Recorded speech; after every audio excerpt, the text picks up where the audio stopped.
তিতাবৰ ই media সন্থাৰ আজি 2 বছৰ সম্পূৰ্ণ হ'ল।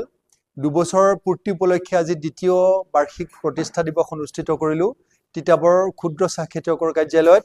আমাৰ তিতাবৰ ই মিডিয়া সন্থাৰ সকলো সতীৰ্থ সদস্য আজি উপস্থিত আছিলে। তিতাবৰ বিশিষ্ট ব্যক্তিসকল উপস্থিত আছিলে।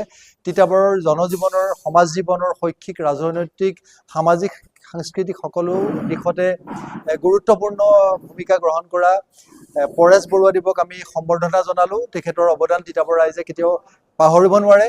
আমাৰ মাজত উপস্থিত আছিলে শ্ৰী শ্ৰী কমলাবাৰী সত্ৰৰ সন্মানীয় বুঢ়াভকত দেৱ, সোণাৰাম বুঢ়াভকত দেৱ। তেখেতে আজি বন্তি প্ৰজ্বলনেৰে আমাৰ এই অনুষ্ঠান উদ্বোধন কৰিলে আৰু আমাৰ এই অনুষ্ঠানৰ সভাপতি হিচাপে তিতাবৰ সমাজ জীৱনৰ অতি গুৰুত্বপূৰ্ণ এগৰাকী বিশিষ্ট সমাজকৰ্মী ডক্টৰ বদীন্দ্ৰনাথ শইকীয়াদেৱে সভাপতিত্ব কৰিলে আৰু আমাৰ অনুষ্ঠানত আজি বহুকেইগৰাকী বিশিষ্ট ব্যক্তিয়ে অংশগ্ৰহণ কৰিলে। তিতাবৰ দল সংগঠনৰ ব্যক্তিসকল উপস্থিত আছিলে।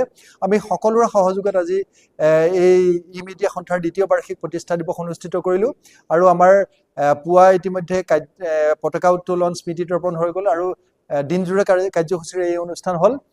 দুপৰীয়া যি আমাৰ মুকলি সভা হৈছিলে, এই মুকলি সভাতে সকলোৰে অংশগ্ৰহণ সকলোৱে কৰিলে। আমি সকলো নথৈ সুখী আৰু এনেধৰণে আজি দ্বিতীয় বাৰ্ষিক প্ৰতিষ্ঠা দিৱসটো আমি উদযাপন কৰিলোঁ।